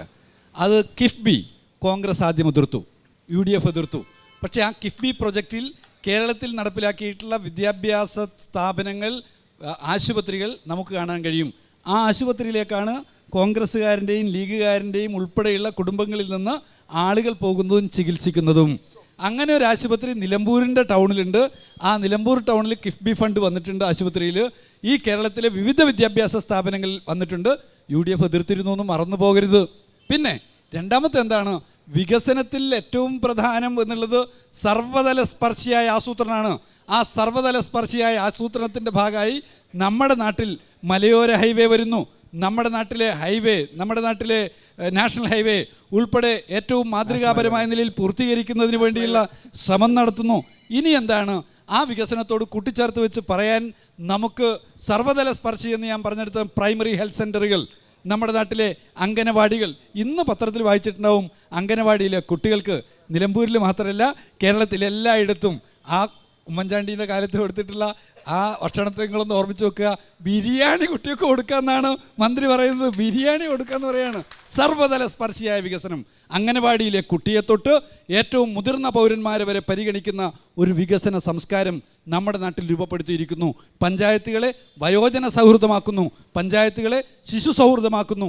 ഈ ശിശു സൗഹൃദത്തിനൊക്കെ മാറ്റിവെക്കുന്ന തുക എത്രയാണെന്ന് ആലോചിച്ച് നോക്കുക. കണക്കിലേക്ക്, വിശദാംശത്തിലേക്ക് ഞാൻ പോകില്ല. കേരളത്തിൽ ഏറ്റവും കൂടുതൽ തൊഴിൽ ഇവിടെ രൂപപ്പെടുത്തി കഴിഞ്ഞു, വികസനത്തിൻ്റെ ഭാഗമാണ്. ആ തൊഴിൽ സൃഷ്ടിച്ചപ്പോൾ ഞാൻ പറയുന്ന ഒരു കാര്യം കൂടി അങ്ങ് ശ്രദ്ധിക്കുമെന്ന് കരുതുകയാണ്. കോൺഗ്രസ് ഭരിക്കുന്ന കർണാടകത്തിൽ അവിടെ ഒരു പബ്ലിക് സർവീസ് കമ്മീഷൻ ഉണ്ട്. അവിടെ എത്ര ആളുകൾക്കാണ് നിയമനം കൊടുത്തത്? ഒന്ന് കണക്ക് പറയൂ.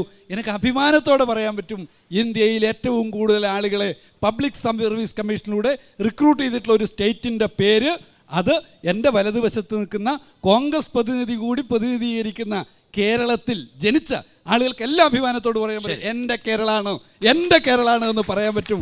എൻ്റെ കേരളമാണെന്ന് നെഞ്ചത്ത് കൈവച്ച് പറയുന്നതിന് മടി വേണ്ട. പറഞ്ഞോളൂ, എൻ്റെ കേരളം തന്നെ പറഞ്ഞോളൂ. അഭിമാനത്തോടെ നമുക്ക് പറയാമെന്നുള്ളതാണ് കൂട്ടിച്ചേർക്കാനുള്ളത്. സർവ്വതല സ്പർശിയായ വികസനം, അതാണ് ഇടതുപക്ഷത്തിൻ്റെ നയം. അത് ഈ നിലമ്പൂരിൽ നടപ്പിലാക്കി. ഇവിടെ 35 വർഷക്കാലം ആര്യാടൻ മുഹമ്മദ് എന്ത് ചെയ്തു എന്നാണ് ചോദ്യം. ഇന്ന് കാണുന്ന ഈ നിലമ്പൂരായിരുന്നോ? നിലമ്പൂർ 11 പഞ്ചായത്തുകൾ. ഈ പഞ്ചായത്തുള്ള നിലമ്പൂർ നിയോജക മണ്ഡലം ഒന്ന് ചുറ്റിക്കറങ്ങണമെങ്കിൽ ഒരാഴ്ച സമയമെടുക്കണമായിരുന്നു ശരത്. ഈ നിയോജക മണ്ഡലത്തിലെ മുഴുവൻ പഞ്ചായത്തുകളും ദ്വീപുകളായി കിടക്കുകയായിരുന്നു. ആ ദ്വീപുകളായ പഞ്ചായത്തുകളെ മുഴുവൻ ഒരു ക്രോഡീകരിച്ച് ഒരു നിയോജക മണ്ഡലമാക്കി. ഒരുപാട് പുഴകളിൽ പാലം കൊണ്ടുവന്നു, റോഡ് കൊണ്ടുവന്നു. ഇപ്പോൾ പറയുന്ന കരുളായി റോഡ്, പൂക്കോട്ടുംപാടൻ റോഡ്, ആ റോഡ് എന്നൊക്കെ പറയുന്നുണ്ടല്ലോ, ഇതൊരു വീടിൻ്റെ റീപെയിൻറ്റിങ് മാത്രമാണ്. വീട് ഉണ്ടാക്കി വെച്ചത് ആര്യാടൻ മുഹമ്മദാണ്. ഒരു പാലം ബാക്കിയോ ടി കെ ഹംസ കൊണ്ടുവന്നാണെന്ന് പറയും. എന്നാൽ മൈക്ക് വെച്ച് പറഞ്ഞു വേഗം തീർക്കും. എന്റെ പൊന്നോ, നിങ്ങളാണ് അവരോട് സംസാരിച്ചത്, ഞാനല്ല. അവിടെ ഇരി, ഞാൻ പറയും. ഹാരിസൺ, നിങ്ങൾ സംസാരിച്ചോളൂ. നിങ്ങൾ അവരോട് ചോദിക്കാൻ പോയത് കൊണ്ടാണ് ഈ കുഴപ്പം. ഇവര് പറഞ്ഞു, ഇന്നലെ ഒരു ചർച്ചയിലും പറഞ്ഞു, അത് മുഖ്യമന്ത്രി. ഞാൻ ചോദിക്കട്ടെ, മുഖ്യമന്ത്രി അല്ലാതെ ആര്യാടന്റെ വീട്ടിൽ നിന്നാ കൊണ്ടുവരാ? സർക്കാർ ഫണ്ട് കൊണ്ട് ഇവിടെ കൊണ്ടുവരുന്ന ആളിന്റെ പേരാണ് MLA എന്ന് പറയുന്നത്. അത് MLA കൊണ്ടുവരേണ്ട ഫണ്ടാ. ഞാൻ ചോദിക്കാം, അൻവറിന് ആര്യാടൻ നിലമ്പൂര് കൈമാറുമ്പോ ഈ നിലമ്പൂരിൽ ഏതെങ്കിലും അടിസ്ഥാന വികസനമില്ലാത്ത ഒരു പഞ്ചായത്ത് പറ. ഇവിടെ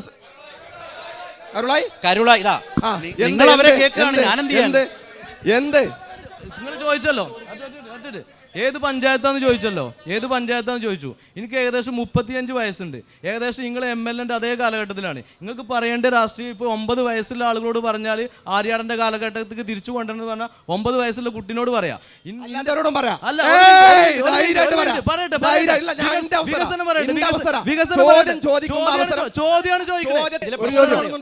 ഹാരിസ് സംസാരിച്ചു വന്നപ്പോ അവിടുന്ന് സംസാരിക്കുന്നപ്പോ നിങ്ങൾ അവരോടൊക്കെ സംസാരിക്കാൻ തുടങ്ങി.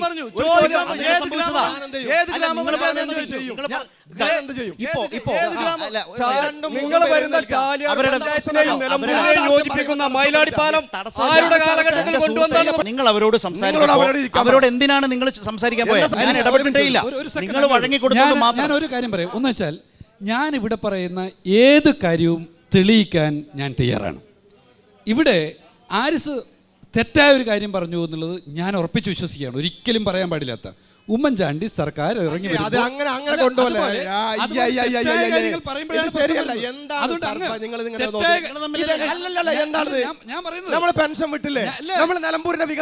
തെറ്റായ കാര്യം പറയരുത് എന്നുള്ളതാണ് എന്റെ അഭ്യർത്ഥന. അതാണ് ഞാൻ ചോദിക്കട്ടെ, ഈ കേരളത്തിൽ ഈ നിലമ്പൂർ നിയോജക മണ്ഡലത്തിൽ ഏതെങ്കിലും ഒരു പഞ്ചായത്തിൽ അടിസ്ഥാന സൗകര്യങ്ങൾ, പ്രൈമറി ഹെൽത്ത് സെന്റർ ഇല്ലാത്തൊരു പഞ്ചായത്ത് ഉണ്ടായിരുന്നോ? അൻവർ ഏറ്റെടുക്കുമ്പോ LP school, UP school, anganwadi, high school, higher secondary ഇല്ലാത്ത പഞ്ചായത്തുണ്ടോ? ഹോമിയോ ഡിസ്പെൻസറി ഇല്ലാത്ത, ആയുർവേദ ഡിസ്പെൻസറി ഇല്ലാത്ത, അതല്ലെങ്കിൽ കൃഷിഭവൻ ഇല്ലാത്ത, വില്ലേജ് ഓഫീസിന് കെട്ടിടമില്ലാത്ത ഏതെങ്കിലും പഞ്ചായത്ത് ഉണ്ടായിരുന്നോ? കറണ്ട് എത്താത്ത ഏതെങ്കിലും പ്രദേശമുണ്ടോ? ഞാൻ പറയും, മാത്രമല്ല കേരളത്തിൽ ഏതെങ്കിലും പഞ്ചായത്തില് ഇത് ആര്യാടൻ ചെയ്താണോ? അല്ലേ? അതെ, വിടൂ അദ്ദേഹത്തിന്. ഇനി അവസാനമായിട്ട് ഇനി കേരളം മുഴുവൻ ആരോഗ്യ കേന്ദ്രങ്ങൾ ഉണ്ടെന്നാണ് ആ സുഹൃത്ത് പറഞ്ഞത്. 35 വർഷം കഴിഞ്ഞ് ആര്യാടൻ പിന്മാറുമ്പോ നിലമ്പൂരിൽ തെരഞ്ഞെടുപ്പ് രംഗത്ത് ഏറ്റവും ചർച്ച ചെയ്യപ്പെട്ട വിഷയം വേറെ ഒന്നുമല്ല, നിലമ്പൂർ ബൈപ്പാസ് ആണ്. നിലമ്പൂർ ബൈപ്പാസ് ആണ്, പറയാൻ അനുവദിക്കണം. ആ ബൈപ്പാസിന്റെ ചർച്ചയാണ് മാത്രമാണ് 2016 തെരഞ്ഞെടുപ്പിൽ നടന്നത്.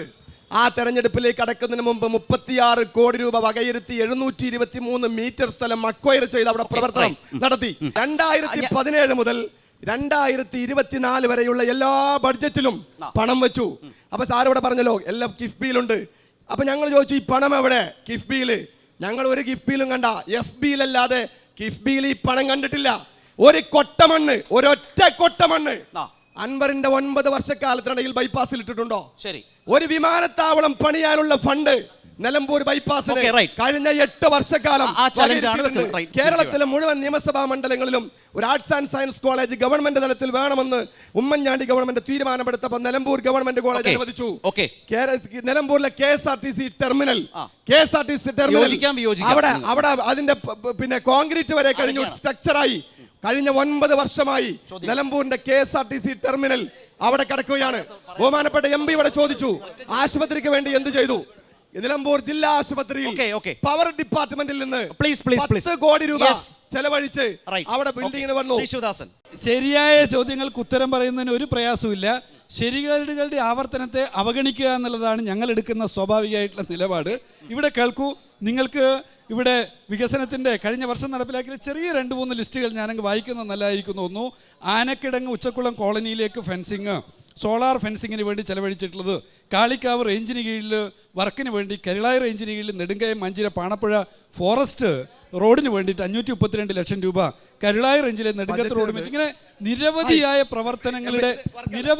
പ്രവർത്തനങ്ങളുടെ പണം നീക്കി വെച്ചിട്ടുള്ള പ്രവർത്തിച്ചിട്ടുള്ള ഒന്ന്. ഇനി ബൈപ്പാസിനെ കുറിച്ചാണ്. ബൈപ്പാസിനെ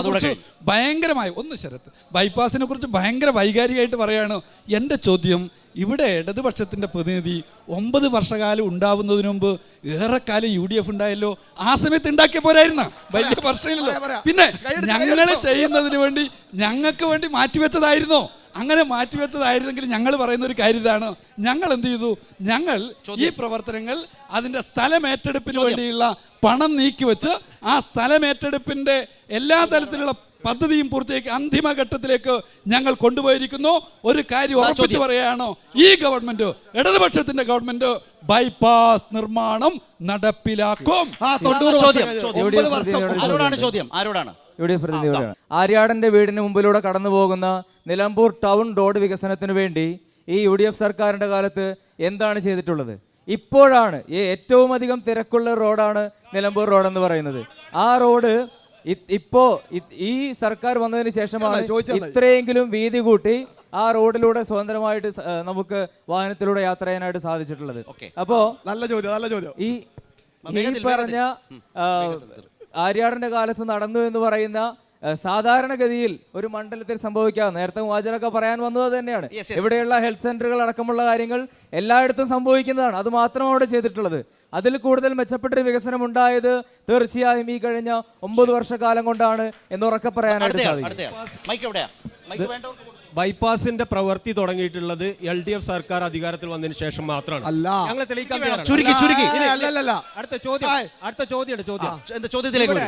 മലയോര ഹൈവേ ഇതാ ഇപ്പോ കരുളായി കൂടെ പോകുന്നുണ്ട്, എടക്കര വഴിയെല്ലാം പോകുന്ന മലയോര ഹൈവേകൾ നിങ്ങൾ ഭരിക്കുന്ന UDF ഭരിക്കുന്ന പഞ്ചായത്തുകളിൽ മാത്രമാണ് ആ പദ്ധതി നടപ്പിലാകാത്തത്. എന്തുകൊണ്ടാണ്? നിങ്ങളുടെ പഞ്ചായത്ത് സ്ഥലം എടുത്തു കൊടുക്കാത്തതിന്റെ പേരിലല്ലേ ഷോക്കാട് എടക്കര വർക്ക് നടക്കുന്നില്ല. എന്തുകൊണ്ടാണ്? പറയൂ. നിങ്ങളല്ലേ വികസന വിരോധികൾ, നിങ്ങളെ UDF ആണ്. കേരളയിൽ LDF ഭരിക്കുമ്പോഴാണ് സ്ഥലം ഏറ്റെടുത്ത് കൊടുത്തിട്ടുള്ളത്. രേഖകളുണ്ട്. മലപ്പുറം ജില്ലാ രൂപീകരണത്തെ കോൺഗ്രസ് എതിർത്തിരുന്നോ? അന്ന് മേൽപ്പറഞ്ഞ മുൻ MLA ആര്യാടൻ മുഹമ്മദ് സാറിന്റെ നേതൃത്വത്തിൽ വഴിക്കടവ് നിന്നും കോഴിക്കോട്ടേക്ക് നിങ്ങൾ മാർച്ച് നടത്തിയിരുന്നോ? ഇത് കോൺഗ്രസിന്റെ പ്രതിനിധി ഒന്ന് പറഞ്ഞാൽ തർക്കമില്ല. ഇതിന് മറുപടി, മലപ്പുറം ജില്ല വന്നപ്പോൾ അതിനെ എതിർത്തത് ആരാണ്? കുട്ടി പാകിസ്ഥാൻ എന്ന് മലപ്പുറം ജില്ലയെ വിളിച്ചത് ആരാണ്? മലപ്പുറം ജില്ലാ രൂപീകരണത്തിനെതിരെ വഴിക്കടവ് നിന്നും കോഴിക്കോട്ടേക്ക് മാർച്ച് നടത്തിയത് ആരാണ്? ഒരു പൊളിറ്റിക്കൽ ക്വസ്റ്റ്യൻ ആണ്. ഹാരിസിലേക്കും ശിവദാസിലേക്കും. ആര്യാടിന്റെ മുമ്പിലൂടെയുള്ള റോഡ് വീതി കൂട്ടാൻ ഈ ഗവൺമെന്റ് എന്ത് ചെയ്തു എന്നാണ് സുഹൃത്തെ? 427 കോടി രൂപ പരപ്പനങ്ങാടി നാട് കാണി അറിയാ? അതെ, ഞങ്ങളെ കാലത്ത് പണി തുടങ്ങി അൻവർ ഏറ്റെടുത്തു. പിന്നെ ആ പണി നടന്നില്ല. എന്തേ ഞങ്ങൾ ചെയ്തോന്നോ? നാട് കാണി ചുരത്തിന്റെ പണി കഴിഞ്ഞു. നാട് കാണി ചുരത്തിന്റെ പണി കഴിഞ്ഞു. ഞങ്ങളെ കാലത്ത് ഞങ്ങൾ അധികാരത്തിൽ നിന്ന് പോയി, പിന്നെ ചെയ്യാൻ പറ്റൂല, അറിയില്ലേ? ഞങ്ങള് എടോ ഇങ്ങളെ കാലത്താണ് ചെയ്തത്. LDF-ന്റെ ഭരണകാലത്ത് അത് തുടങ്ങി, പ്രവർത്തനം തുടങ്ങി. LDF ആണ് തുടങ്ങിയത്.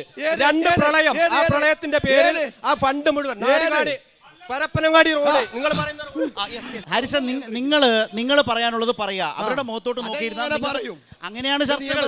അതിൽ അവര് പറയും. ഈ ചർച്ചകളിൽ എല്ലാവരും വരുന്നതല്ലേ. 127 കോടി പരപ്പനങ്ങാടി റോഡ്. മലപ്പുറം ജില്ലാ രൂപീകരണത്തെ ആര്യാടൻ എതിർത്ത് ജാഥ നടത്തിയില്ലേ? ചോദ്യം അവിടെ വന്നു. അത് അന്നത്തെ കാലത്തിലെ സാഹചര്യത്തിൽ അന്ന് എടുത്തിട്ടുണ്ട്. ഞാൻ അതിനെ ന്യായീകരിക്കാൻ പാകിസ്ഥാനൊന്നും വിളിച്ചിട്ടില്ല. ഞാൻ വികസനത്തിന്റെ കാര്യത്തിൽ സുവ്യക്തമായി ഇവിടെ പറഞ്ഞിട്ടുള്ള കാര്യങ്ങളൊക്കെ ശ്രദ്ധിച്ചിട്ടുള്ള ആളാണ്.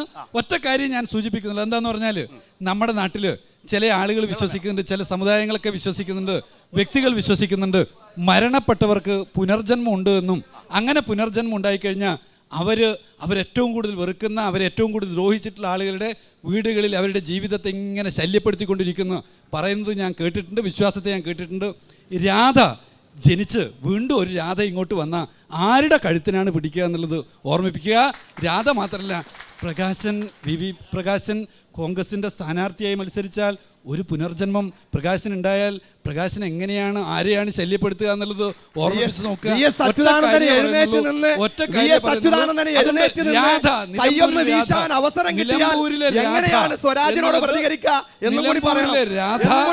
ഈ നാടിന്റെ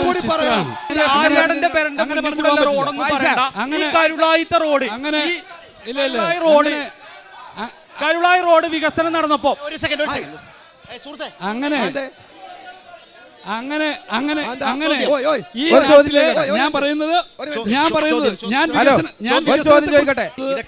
നിലമ്പൂരിലെ രാധ എന്ന സ്ത്രീയുടെ ജീവിതത്തെക്കുറിച്ച്, ആ അനുഭവത്തെക്കുറിച്ച് ഇപ്പൊ 2 ആളുകൾ ജയിലിൽ കിടക്കുന്നുണ്ടെന്നാണ് എന്റെ അറിവ്. ആ ജയിലിൽ കിടക്കുന്ന പുറത്തിറങ്ങുന്നതിന് സഹായിച്ചവരാരൊക്കെ?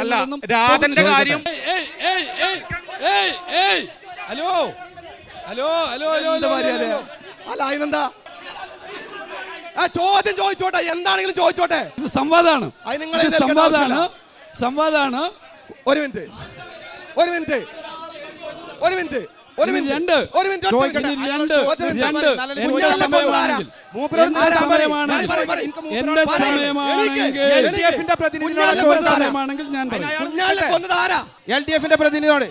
LDF-ന്റെ പ്രതിനിധിയോട് ഒരു ചോദ്യം. LDF-ന്റെ പ്രതിനിധിയോട് ഒരു നിയോജക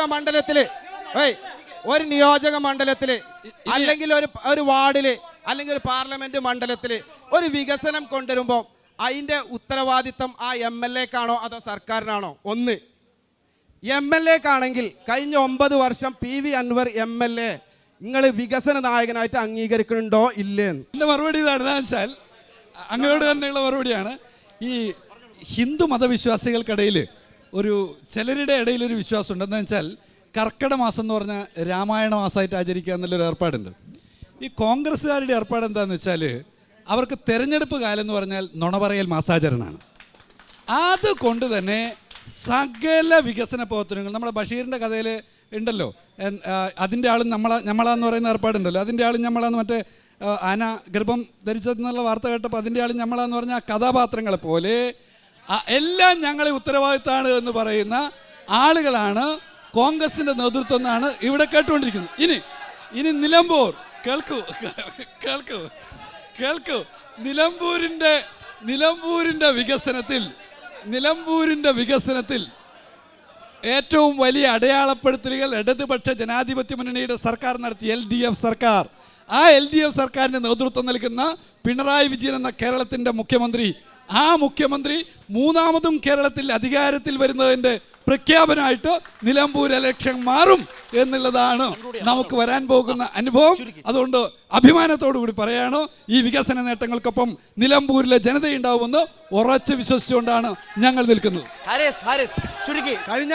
കഴിഞ്ഞ 9 വർഷക്കാലത്തെ നിലമ്പൂരിന്റെ അൽവറിന്റെ വികസന മുരടിപ്പും കഴിഞ്ഞ 9 വർഷക്കാലത്തെ ഇടതുപക്ഷ ജനാധിപത്യ മുന്നണിയുടെ ജനവിരുദ്ധ നയങ്ങൾക്കെതിരെയും ഈ തെരഞ്ഞെടുപ്പിൽ നിലമ്പൂരിലെ ജനങ്ങൾ അടുത്ത തെരഞ്ഞെടുപ്പിൽ ഒരു വലിയ മാറ്റമുണ്ടാകാനുള്ള ഒരു വലിയ സൂചനയായി അവസാനത്തെ ഗ്രാൻഡ് ഫിനാലയുടെ സെമി ഫൈനലായ ഈ മത്സരത്തിൽ വലിയ ഭൂരിപക്ഷത്തോടുകൂടി ആര്യാടൻ ഷൗക്കത്ത് ഇവിടുന്ന് വിജയിച്ച് നിയമസഭയിലേക്ക് പോകുന്ന ഒരു രാഷ്ട്രീയ സാഹചര്യം 23-ന് ഉണ്ടാകും എന്ന് തന്നെയാണ്. UDF-ന്റെ ആ വെല്ലുവിളിയാണോ LDF ഏറ്റെടുക്കുന്നത്? വൻ ഭൂരിപക്ഷത്തോടൊരു വിജയമാണ് UDF അവകാശപ്പെടുന്നത്. ശിവദാസൻ, നിങ്ങൾ ഒന്നിച്ചു തീർക്കുക. സ്വരാജ് നിലമ്പൂരിന്റെ ഞങ്ങളെ മനസ്സിൽ സ്വരാജ്.